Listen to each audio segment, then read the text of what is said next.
E olhe só, meu amigo, minha amiga, meus queridos companheiros e companheiras de evangelho, de fé, de esperança, de boa nova.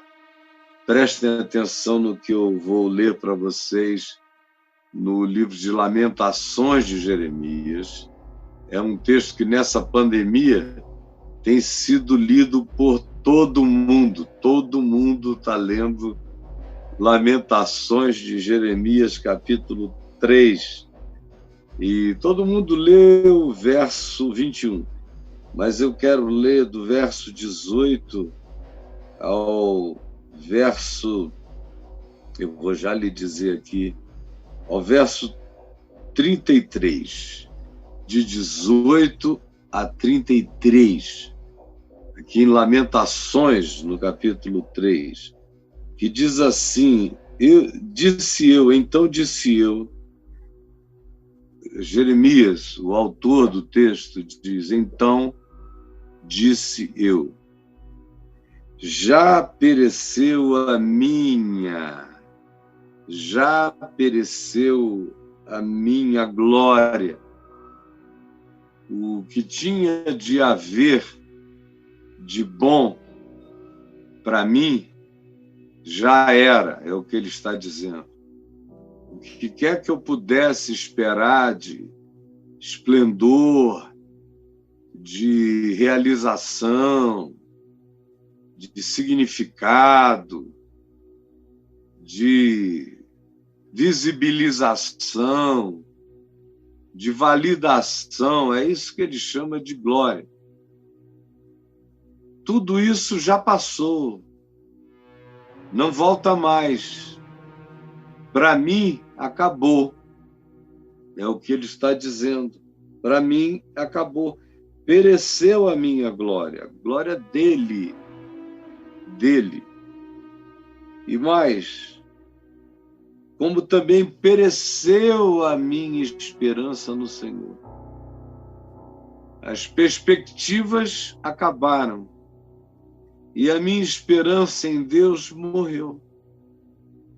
A minha esperança em Deus morreu. Como acontece, está acontecendo e acontecendo hoje, acontecendo agora mesmo, e é com você que eu estou falando, de haver milhares de pessoas para quem a esperança morreu. Se essa coisa de glória de Deus, de Shekinah de Deus, de bondade de Deus me visitando, já era. Isso é papo velho que passou. E a minha esperança em Deus não tem mais razão de ser, ela pereceu, ela morreu. Esperança para quê? Esperança de quê? Onde está Deus para mim? Se tudo que eu pensei que seria a minha glória, a minha vitória, o meu sucesso, o meu bem-estar, a minha felicidade se foi. E se a minha esperança em Deus acabou, de onde é que eu vou tirar a esperança em Deus? Se aquilo que antes eu chamava de minha esperança em Deus morreu. Eu não tenho mais esperança em Deus. Tem uma quantidade enorme de gente que, se for honesta mesmo, vai dizer: a minha esperança em Deus morreu. Eu digo que tenho só porque eu não tenho coragem de dizer que não tenho mais. Tem pastor que ainda até prega, porque não tem coragem de parar de pregar e dizer: eu não creio mais. Mas quando você os ouve, você sente que eles estão falando o que eles aprenderam a falar, eles estão falando por falar. Mas aquela chama, aquele ardor, aquela paixão, aquele amor, pereceram de vez. Não há mais esperança no Senhor. E é o que Jeremias, nas suas lamentações, não tem vergonha de esconder, de dizer. E ele não só diz, ele escreve, ele pereniza o seu momento existencial, como ele está vivendo, como uma espécie de zumbi dos ecos do passado. Mas ele mesmo está destituído da Shekinah de Deus no ser dele, da esperança de Deus como alegria, como perspectiva, poder e força para enfrentar qualquer que fosse o cotidiano. Ele prossegue e diz: lembra-te da minha aflição, ó Deus. Lembra-te da minha aflição, lembra-te do meu pranto, da minha frustração, da minha tristeza, da minha depressão. Lembra-te, olha para mim, que sou um indivíduo para quem as glórias sonhadas evaporaram-se e as esperanças projetadas pereceram. Olha para mim, tem compaixão, lembra-te. Lembra-te de como me importei. Lembra-te de como eu me esforcei. Lembra-te de como eu dei tudo de mim, da minha aflição e do meu pranto. Lembra-te das tristezas que eu vivi por causa dessa fé, ou por causa das esperanças que eu tinha. Lembra-te. Lembra-te do amargor da minha alma. Lembra-te do absinto. Lembra-te do veneno com o qual eu me envenenei, esperando o que não se cumpriu.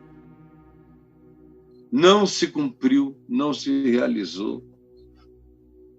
E agora o que eu tenho a te dizer é que a minha alma, estou falando com você, estou lendo Lamentações, mas é para você e com você, entendeu? Fica aqui comigo, presta atenção. Minha alma continuamente recorda esse tempo, essa hora, essa esperança. E quanto mais eu me lembro que eu já criei assim, que eu já fui assim, que eu já sonhei assim, que eu já vivi assim, quanto mais continuamente eu me recordo disso, mais a minha alma se abate, se achata, se esmorece, se esvai, se esmaece, se acachapa dentro de mim. O que eu posso fazer?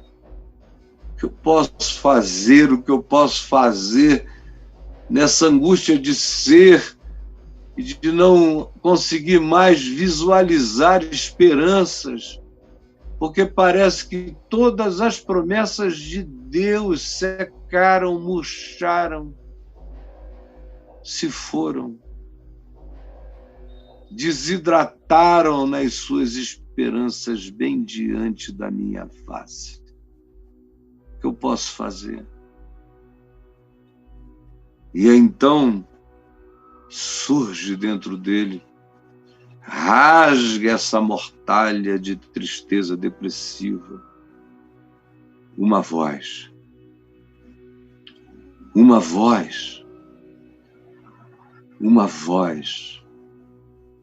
que começa silenciosa, que não aparece logo como um grito, mas como um sussurro que vai crescendo, que vai aumentando, que vai se fortalecendo no ser, no interior, no coração, na mente.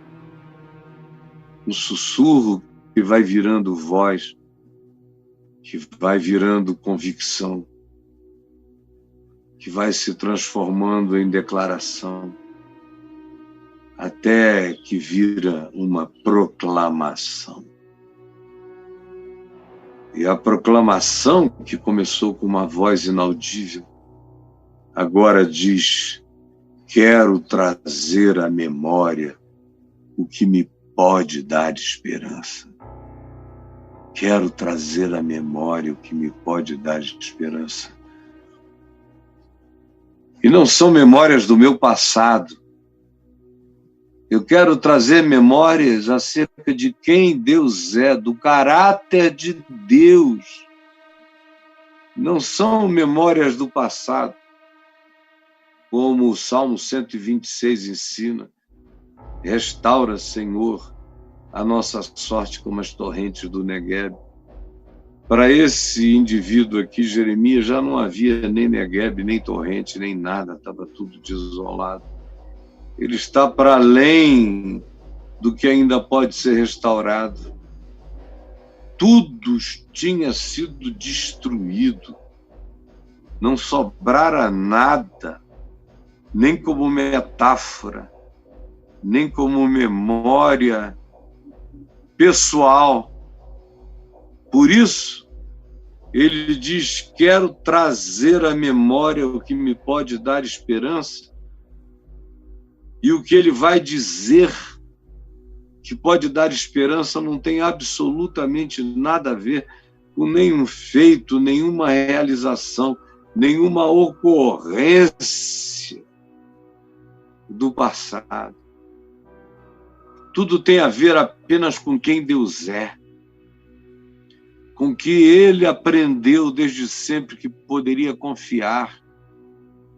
E o que ele aprendeu, no que ele poderia confiar, era no caráter de Deus, era em quem Deus era.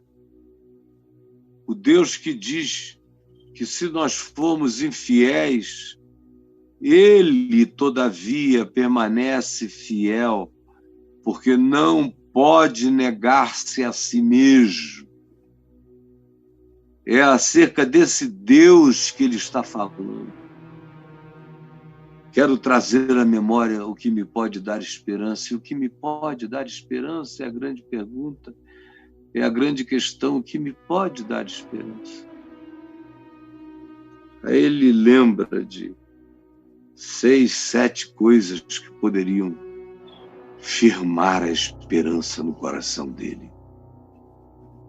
São as mesmas que eu trago para você, que eu trago para mim mesmo e que eu já trouxe para mim mesmo em ocasiões onde tudo estava devastado.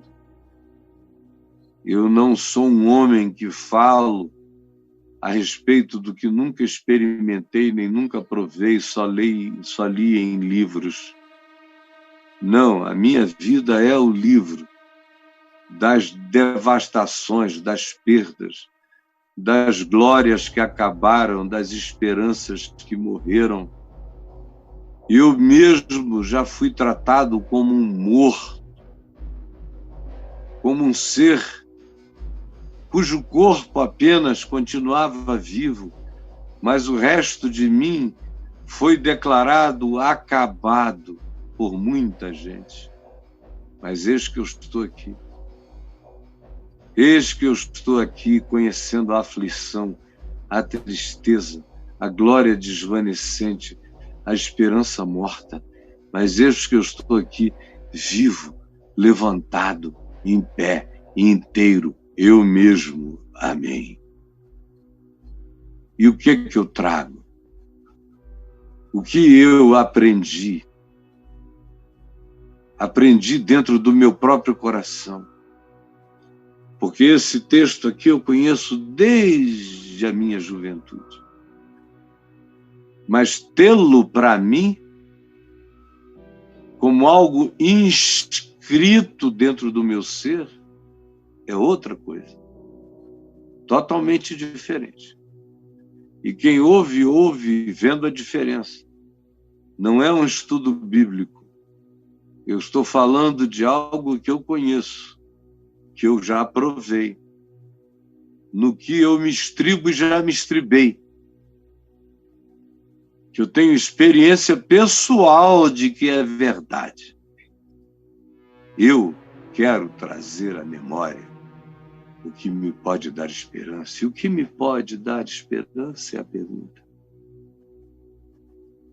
O que pode dar esperança a você é a questão. A primeira coisa que ele diz que pode dar esperança, deu a ele, deu a mim, pode dar a você, é maravilhosa. Ele diz: as misericórdias do Senhor são a causa de não sermos consumidos, porque as suas misericórdias não têm fim. Porque as suas misericórdias não têm fim, renovam-se a cada manhã. Que coisa maravilhosa! Quero trazer à memória o que me pode dar esperança.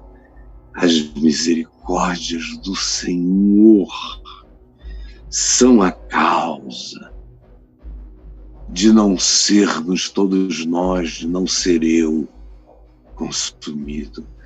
Porque essas misericórdias do Senhor renovam-se, se fazem novas, se rejuvenescem, rebrotam toda manhã. Todo dia elas se fazem novas. Meu Deus, que privilégio extraordinário é saber que a minha glória pode morrer, as minhas esperanças perecerem.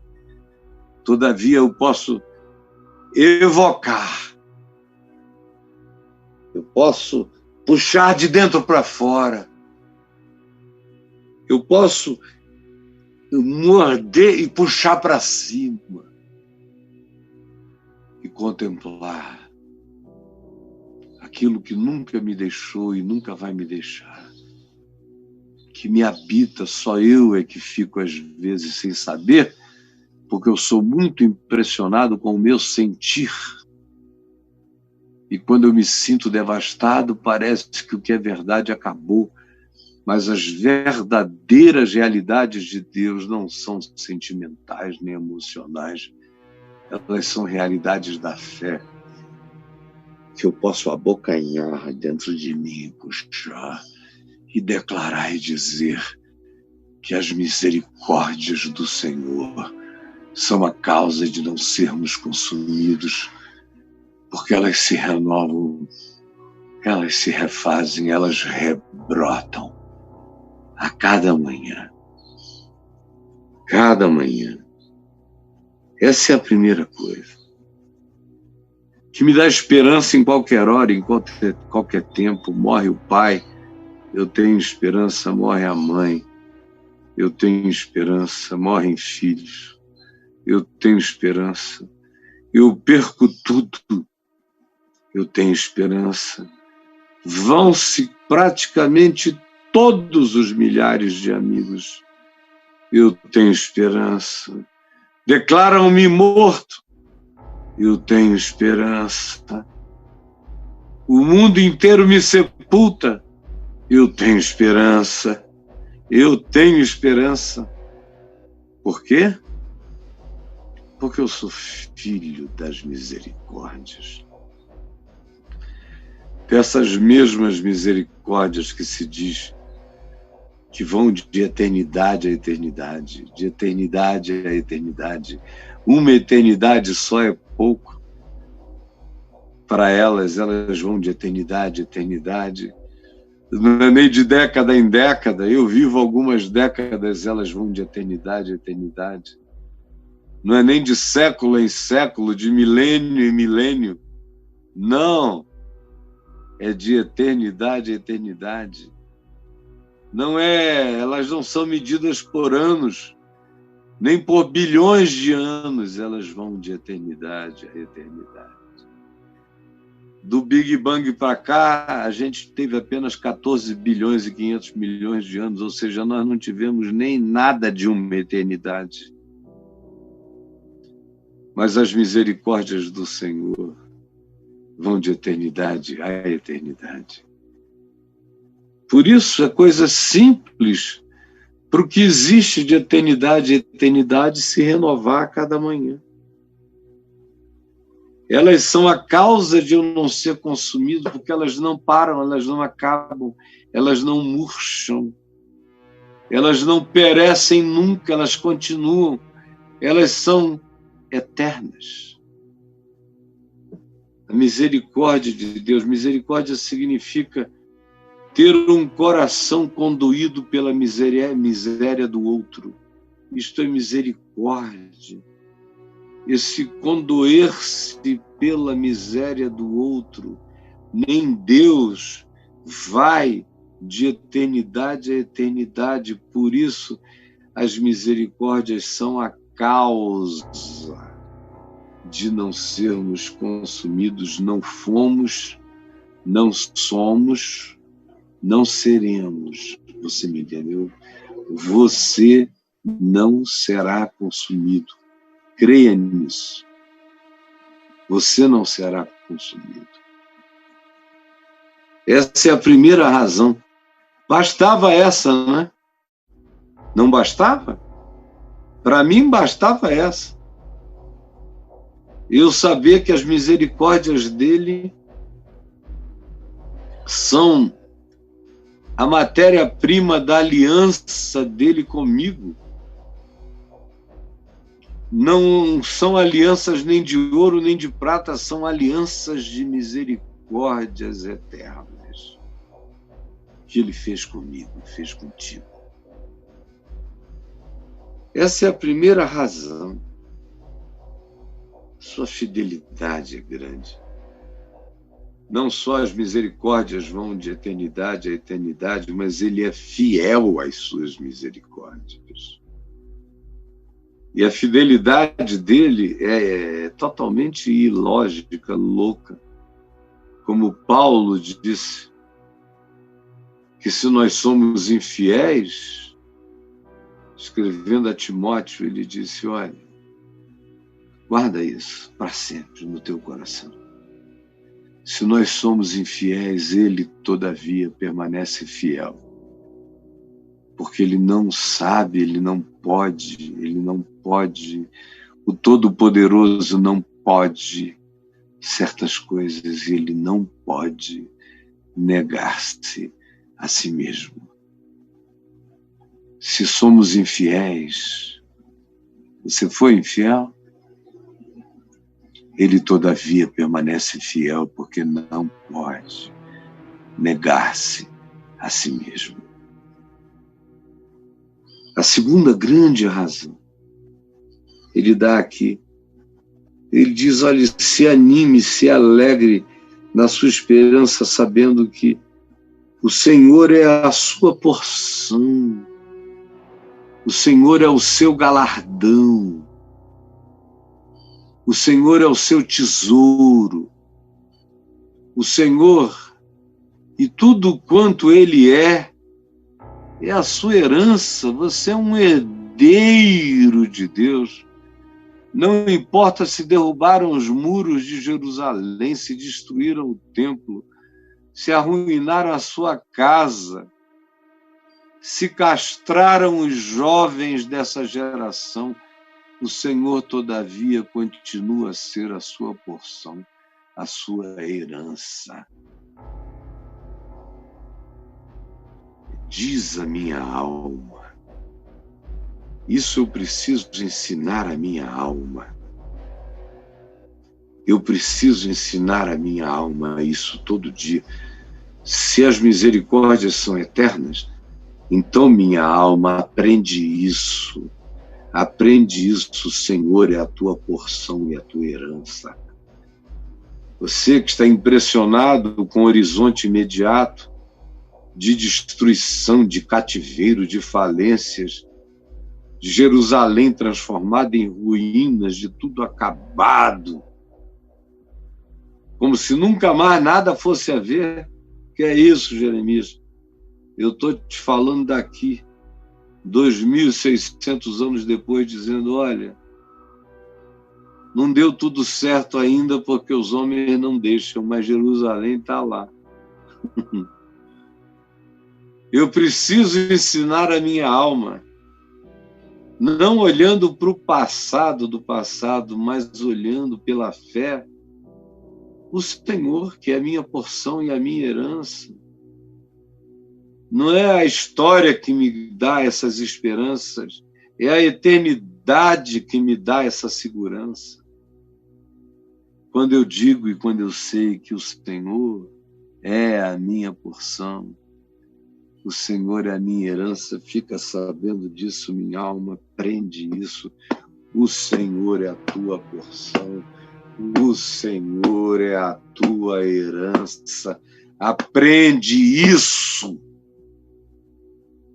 Aprende isso. A minha porção é o Senhor. A minha alma diz, aprendeu, aleluia. Quando a alma aprende que o Senhor é a nossa porção e a nossa herança, ela que é tão fugaz, tão impressionável, tão emocionável, tão dada aos sentimentos, tão sentimental, mas a minha alma só aprende isso quando ela se apega à fé, que sabe que as misericórdias do Senhor vão de eternidade a eternidade. Quando eu, pela fé, tomo posse disso, tudo mais começa a se restaurar em mim. E uma das coisas que se restauram em mim é a minha alma. Minha alma se restaura em mim, a minha alma começa a descansar e a dizer, Senhor é a minha porção, o Senhor é a minha herança. Porque as misericórdias de Deus não têm fim. Então, nada mudou. O Senhor é a minha porção e a minha herança. Sim, porque tudo isso se renova todas as manhãs, porque a sua fidelidade não muda e as misericórdias dele se renovam todo dia. A minha alma aprendeu a se renovar no amor de Deus e a declarar que eu não perdi nada, que está tudo ainda disponível, está tudo ainda passível de ser objeto de posse pela fé. Posse pela fé. A minha porção é o Senhor, porque a sua misericórdia não tem fim. Portanto, esperarei nele, esperarei nele, esperarei nele, esperarei nele. Se é assim, qual é a coisa mais lógica a fazer? Se é assim, esperarei nele. Você que está aí desesperado, você que não só perdeu a esperança, mas entrou em estado de desespero, ouça essa palavra, ela cura, entendeu? O que eu estou te dando é cura, é medicina para a sua alma. Ela cura. Ela levanta do leito da depressão. Ela levanta do luto da fé. Ela levanta da mortalha, tira a mortalha da desesperança de sobre a sua cara. Se você tomar uma decisão de fé e souber que as misericórdias não têm fim, e com base no poder da eternidade que se renova, se colocar em pé, dizendo, este é um novo dia, as suas misericórdias se renovam a cada manhã, elas viajam de eternidade em eternidade, a fidelidade dele É aquela que diz que se eu for infiel, ele continua fiel, porque ele não pode negar-se a si mesmo. Então, eu tenho todas as razões do mundo para crer que a minha esperança, sendo real, a minha porção não murchou, a minha herança não desvaneceu, meu galardão está intocável. Não para o futuro, ele já pode ser um bem precioso em mim agora. Eu posso já viver tomado pela alegria do galardão eterno, para fazer e experimentar o processo de reconstrução de todas as minhas ruínas. Eu já vou reconstruir as minhas ruínas de posse da certeza dos meus galardões, das minhas porções eternas. Você compreendeu? Pela fé. Aí ele dá uma terceira razão para eu trazer à memória o que me pode dar esperança. E diz: bom é o Senhor para os que esperam por ele, para a alma que o busca. Não é maravilhoso? Você pode trazer à memória o que pode lhe dar esperança, sabendo de tudo isso que eu já disse, ainda mais. Bom é o Senhor. Você está falando com aquele que tem prazer na bondade. Com aquele que tem prazer na bondade. Você entendeu? Bom é o Senhor. Bom é o Senhor para os que esperam por ele, para a alma que o busca. Você já sabe que isso tudo é imutável, que ele é a garantia de todas as coisas, mas nem por causa disso a minha alma deixa de buscar. E eu o busco toda hora, todo dia. Meu coração fala com ele diuturnamente, mesmo quando eu estou falando com os outros, quando os outros estão falando comigo. Ai de mim se não falasse com ele o tempo todo. Meu Deus, quando a gente para de falar com Deus enquanto a gente fala com os outros, a gente fala muita besteira. Quando a gente para de falar com Deus enquanto os outros falam com a gente fala muita bobagem. Quando a gente para de falar com Deus enquanto a gente pensa os nossos próprios pensamentos, a gente pensa muita idiotice. Eu preciso falar com Deus ininterruptamente para que o meu pensamento não se corrompa, para que a minha palavra não se distorça, para que a minha compreensão não se torne turva. Eu busco o Senhor, eu falo com Ele, eu converso com Ele, eu oro sem cessar. Ele é bom para os que esperam por Ele. Ele é bom para a alma que o busca e que não perde o foco. A alma que o busca mantém o foco nele. Mantém o foco na bondade dele. Na bondade dele para comigo. Para com os que esperam. Então eu mantenho a minha esperança viva, porque a bondade e a esperança se encontram, elas se beijam. Quando eu vivo nessa certeza da bondade de Deus para comigo.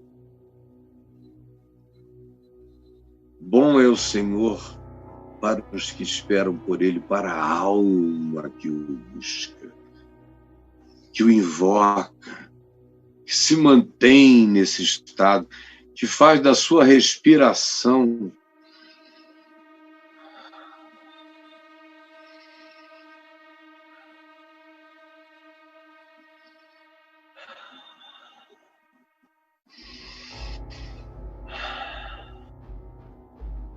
faz da sua respiração uma invocação ao nome do Senhor, porque bom é o Senhor para os que esperam por Ele, para a alma que o busca. Essa é a terceira razão. A quarta razão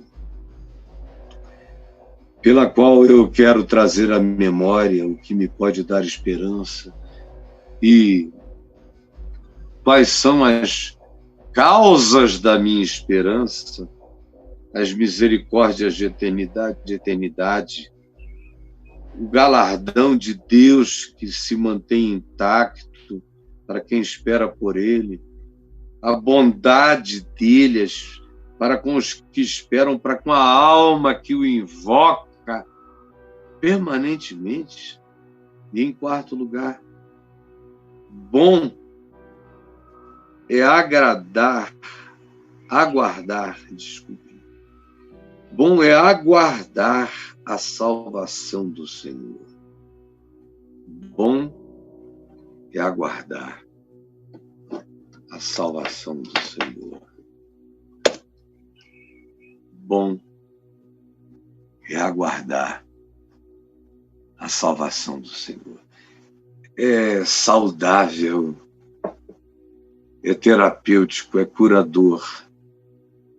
Mantém o ser em estado de dependência.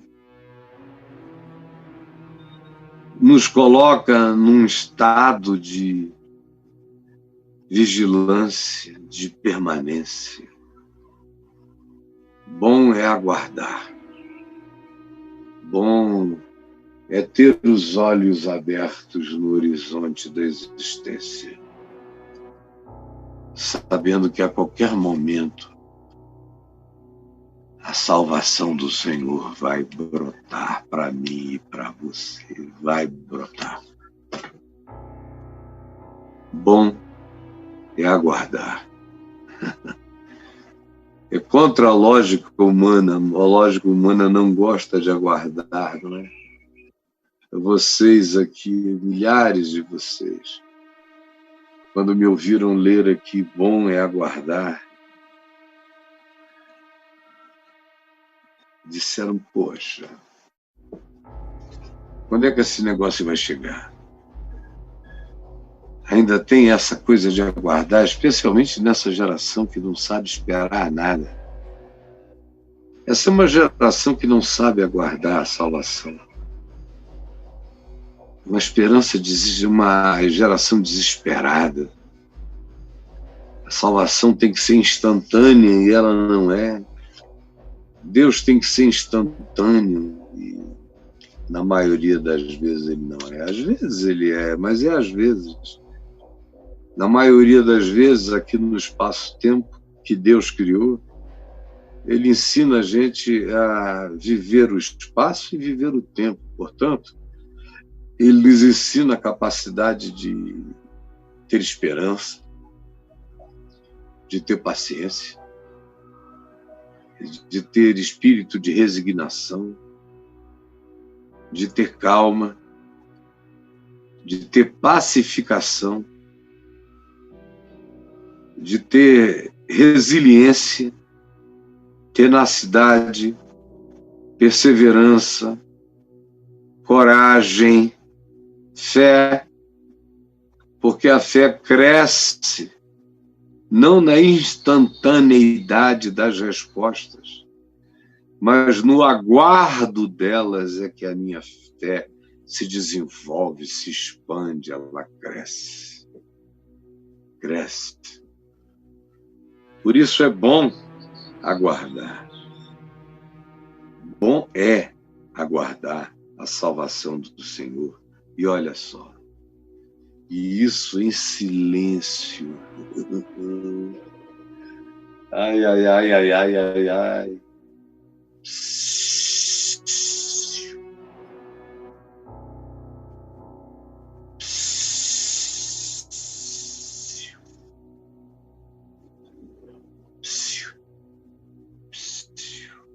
Como diz o Salmo, aquietai-vos e sabei que eu sou Deus.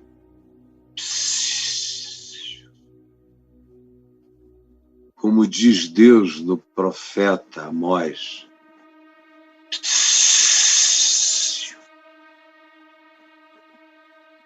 O texto original da Bíblia não diz nada. O que está escrito é, em hebraico, silêncio. Bom é aguardar.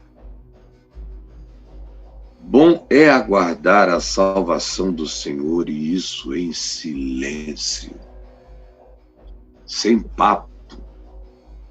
Tem gente que diz que está aguardando a salvação do Senhor, mas fica falando o tempo todo, vai para uma reunião aqui, vai para outra ali, procura um profeta, procura um conselheiro, procura um pastor, procura todo mundo, fala o tempo todo, reclama, resmunga, pergunta se alguém tem uma ideia, se alguém tem uma intuição, se alguém tem uma revelação de quando o Senhor vai fazer essa salvação se manifestar em favor dela.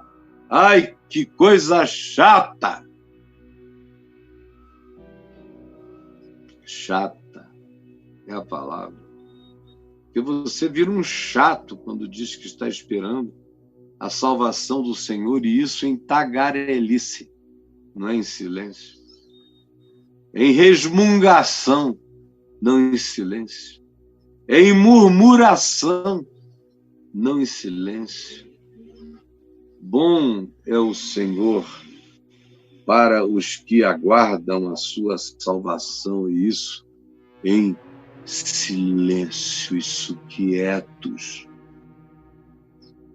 Você vai ter que aprender a aguardar a salvação do Senhor quieto, sem murmuração, sem perguntas, e, sobretudo, minha amiga, meu amigo, sem ansiedade. Sem ansiedade.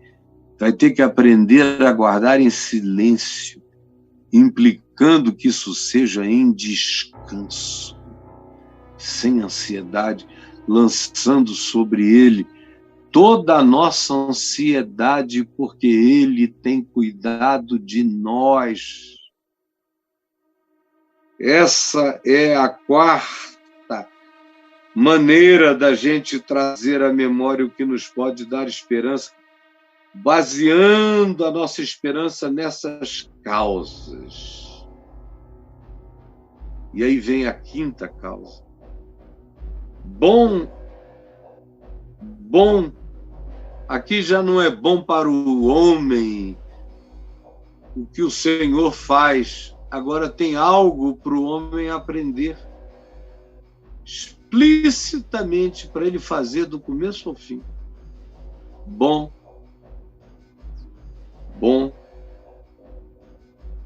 é para o homem. Bom é para o homem, bom para você, bom para mim. Aí você diz o quê? Suportar, aguentar. Bom é para o homem aprender a aguentar. Aprender a aguentar. Eu tinha aguentado muitas coisas já na vida. Dos 18 anos para frente, eu aguentei muitas coisas. Eu aguentei a traição fraterna de muitos amigos que eu queria muito bem, amava mesmo, como se fossem irmãos. De repente eu fiquei sabendo que eles falavam mal de mim, que eles eram cheios de inveja a meu respeito, porque eles eram só aproveitadores. E não foram 5 nem 10, foram centenas. É ruim demais, mas eu aprendi, aguentei, suportei tranquilo a traição desses amigos. De 73 até 86, eu tive muito choque. Muita gente em quem eu confiava me enganou, me passou a perna, me deu a volta. E não foram lições pequenas, não. Para a maioria das pessoas seriam lições por uma vida inteira. Elas foram fortes, algumas delas me deixaram alguns dias em profundo estado de pânico, sem saber o que ia fazer. A pessoa tinha contratado milhares e milhares de dólares em meu nome, sem eu saber, e desapareceu em meu nome para eu pagar, levando tudo. E eu era só um pastorzinho simples e pobre. Imagina a angústia, a família para sustentar e com vergonha de dizer que o teu grande amigo fez isso. É um bocado pesado. Antes disso eu tinha tido outros, e outros da mesma natureza, e alguns outros de outra natureza, que simplesmente amanheciam um dia, nunca mais falavam contigo para sempre. Gente que você amava, amava, amava, amava. Que estranho não ser sentido. Mais de 30 e tantos anos depois, eu ainda amo. Amo. O que eles fizeram não mudou nada em mim por eles. Eu os amo, tenho até saudade deles às vezes. Mas foi uma dor.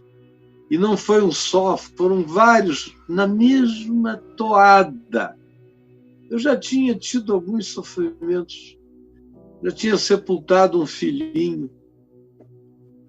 Tem gente que fica 10 anos no terapeuta porque sepultou um filho com um dia de vida, meio dia de vida. Eu sepultei um com 10 horas de vida. Lindo, lindo, lindo, lindo, lindo. Luiz foi o nome dele. Mas eu passei batido. Muitas coisas tinham havido, muitas tristezas, muitas decepções pequenas, muita gente em quem eu confiava, que eu descobria de repente que o cara era um estelionatário. E quando você é pastor de igreja, meu Deus, você tem tanta decepção. Mas olha, eu passei por tudo isso assoviando, nunca me foi um problema, eu nem considerava isso tribulações. Quando alguém sabia que vinha falar comigo e me dizia, poxa, Caio, quanta tribulação você vem passando, eu dizia, desculpa, quais? Porque eu nunca tratei isso como tribulação, sempre foram coisas apenas da natureza humana. E os anos passaram e eu fiquei tão acostumado, a casca ficou tão grossa, que de 87 para frente eu tive milhares de outras e nem sentia mais. Só tenho a memória de todas elas, mas não tenho a emoção de nenhuma delas. Porque eu aprendi a ser resiliente para com essas coisas que desmancham a tanta gente. A mim elas não causam nada. Não causavam, hoje então é que não causam nada. Registro, oro, lamento e sigo. Porque aprendi que é bom para o homem suportar o jugo. Suportar o jugo é aquela coisa desigual, a injustiça. O teu lado leva infinitamente mais peso do que o do outro. Eu já suportei muitos jugos. Jugos desiguais em tudo que você quiser. Jugo desigual é o meu nome, se você quiser. Até o dia de hoje. Vou carregando, eu levo as coisas, mas sabendo que eu vou levar quase sozinho, porque pouca gente vai ajudar. Mas é bom.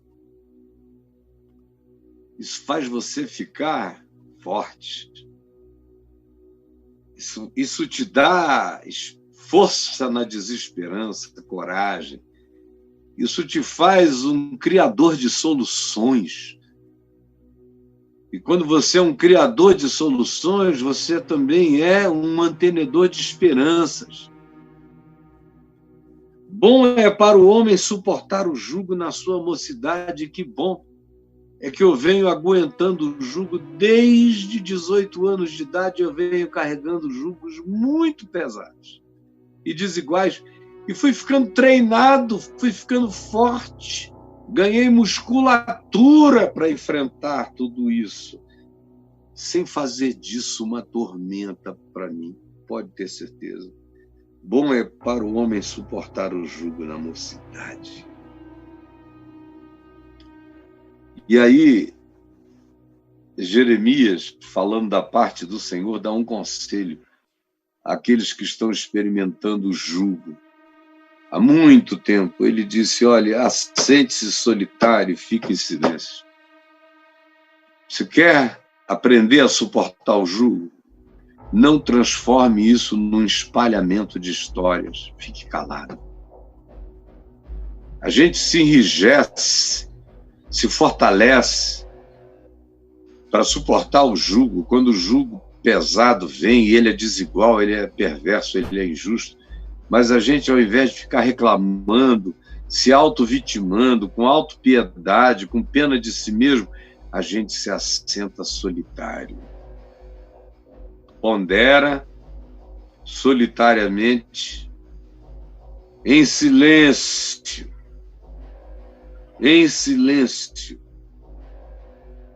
porquanto esse jugo Deus o pôs sobre você. Quando eu aprendi a tratar tudo isso como treinamento, o jugo como fortalecimento, nenhuma autovitimização jamais passou pela minha cabeça, senão eu teria parado aos 22 anos. Já tinha demais para não aguentar mais coisa alguma. Mas eu estou aqui aos 65 anos, graças a Deus, cada vez mais forte. É bom para o homem suportar o jugo, eu diria, desde a sua mocidade. Assente-se em silêncio.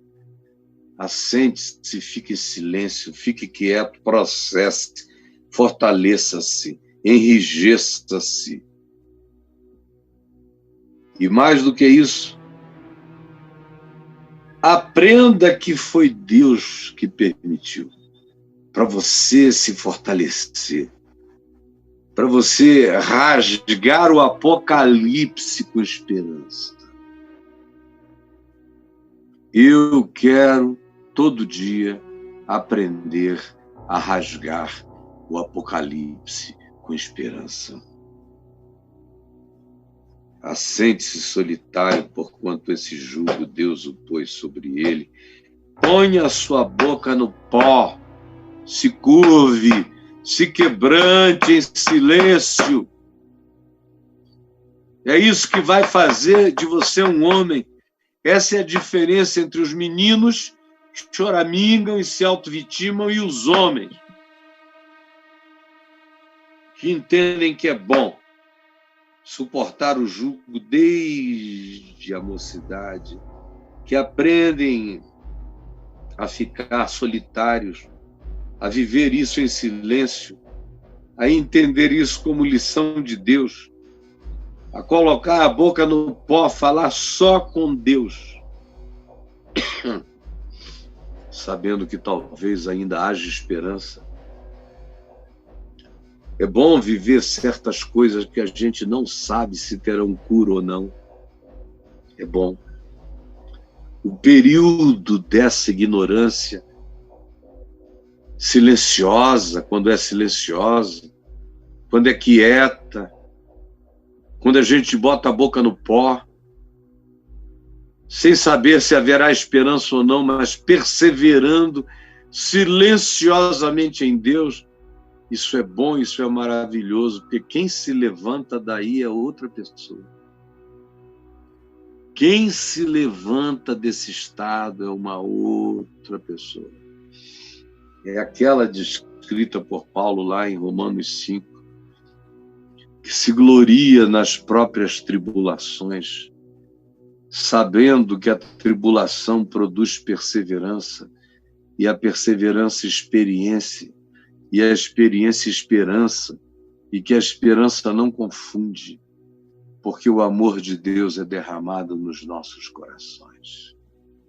É isso que é gerado em nós, quando a gente vive por inteiro essa quinta causa da esperança imorrível no nosso coração. Dê a face ao que o fira. É a continuidade. Enquanto você está vivendo o jugo desigual, sempre tem alguém te ferindo. Enquanto você está carregando o peso da desigualdade, tem sempre alguém te machucando. Não perca seu tempo lutando de volta, nem batendo de volta, nem discutindo, nem debatendo, nem explicando. Não faça nada. Dê a face ao que o fere. E outra coisa, farte-se de afronta. Isso aqui é maravilhoso. Farte-se. Coma a afronta toda. Aprendendo a dizer tem mais, não para o outro, para não provocá-lo, mas em você mesmo. Tem mais? Se vier mais, eu vou comer com ações de graças.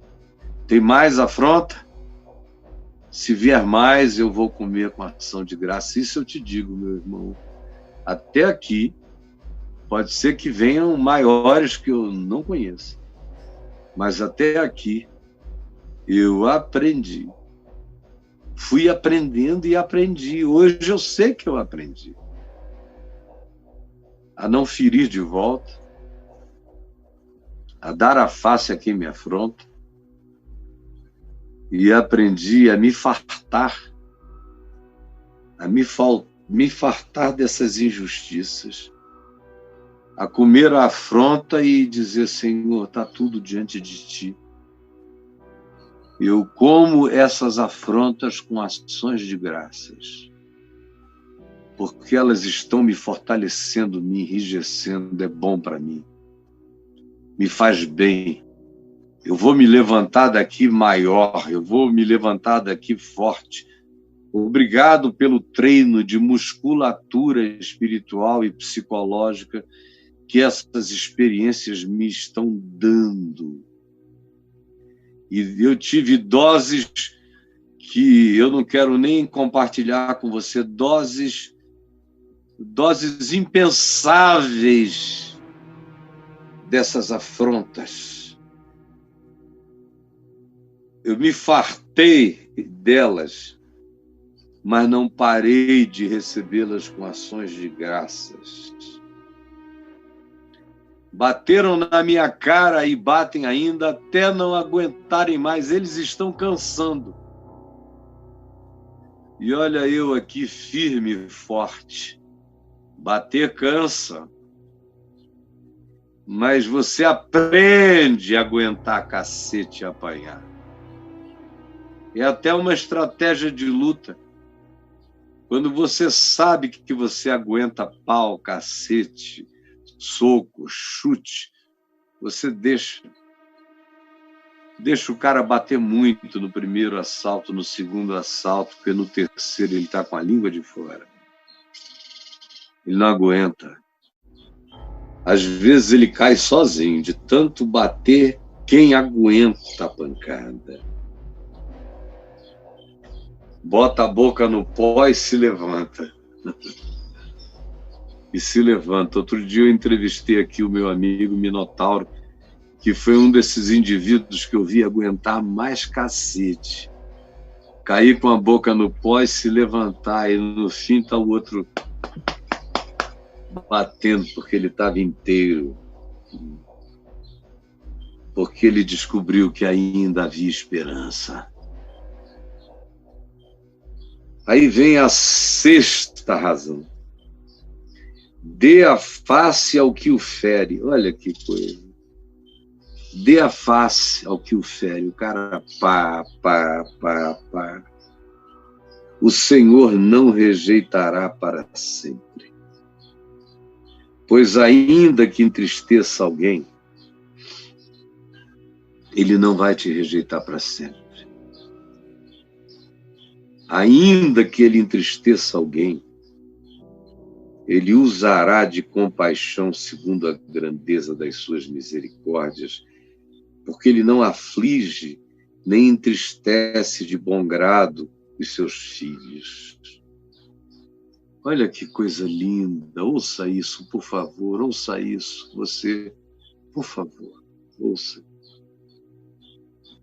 Olha só, o que fortalece a minha esperança, o que eu quero trazer à memória é isto aqui, que o Senhor não rejeitará para sempre.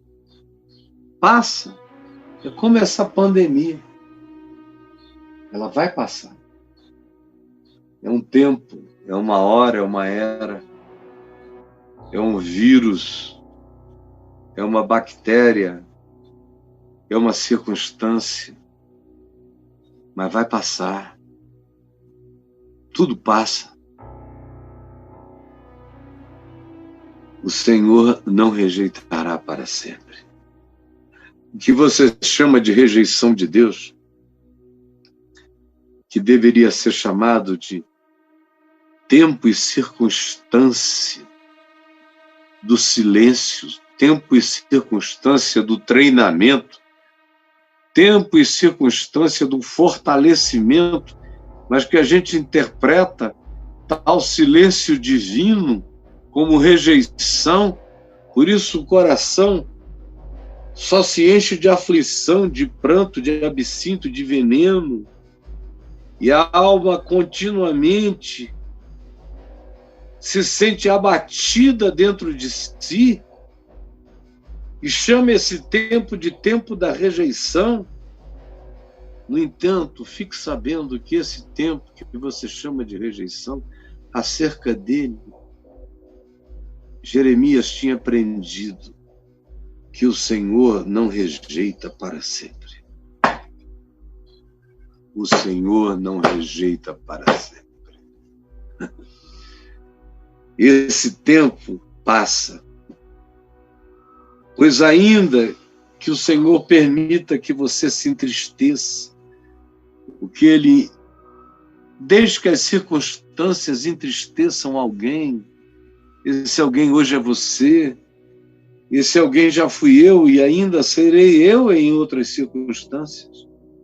Pois ainda que entristeça alguém, Ele usará de compaixão.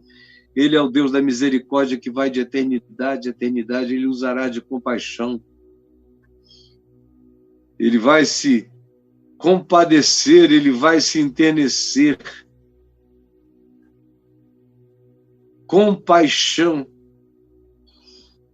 que não aqui no hebraico, mas no Novo Testamento grego, vem carregado da ideia diarreica, de alguém que está com disenteria, com desarranjo, que não consegue se segurar. Quando a gente está nesse estado, a gente tem que arranjar uma solução, ou então a solução vai nos alcançar em pé. O que se está dizendo aqui é que, graças a Deus, chega a hora em que Deus sofre disso. Que Deus fica diarreico em seu favor. Que a compaixão divina chega a essa hora em que Ele diz: chega! Tá bom? Isso não vai durar para sempre. Já foi o bastante a tristeza que ele viveu, que ela viveu. Chegou a hora do selo da minha compaixão, segundo a grandeza das suas misericórdias. Isso aqui é maravilhoso. Olha só, o que eu estou dizendo aqui é de uma simplicidade infantil. O problema é que, conquanto seja de uma simplicidade infantil, é de uma sabedoria eterna. É de uma pedagogia que nenhum coach nesse mundo vai te ensinar. Que nenhum dos melhores filósofos jamais concatenou para dizer para um discípulo dele. Nem Platão. E está aqui. É para você, é seu. Ele usará de compaixão segundo a grandeza das suas misericórdias, porque ele não permite que nada dure para sempre, nada dura para sempre. Só a misericórdia dele vai de eternidade a eternidade. O juízo não vai, a disciplina não vai, nem o inferno vai de eternidade a eternidade. Até o inferno cabe no máximo numa eternidade, ele não vai de eternidade a eternidade. É por isso que se diz que a misericórdia triunfa sobre o juízo. Você entendeu? Sim, porque ele não aflige, nem entristece de bom grado, ele não tem nenhum prazer na tristeza dos filhos dos homens, e quando ele entristece um dos seus filhos, é para disciplina, para aproveitamento. É para aproveitamento, é para aproveitamento. Senhor Jesus, permite que essa palavra tão simples e tão forte encontre gente que queira praticá-la, experimentá-la, prová-la, usufruí-la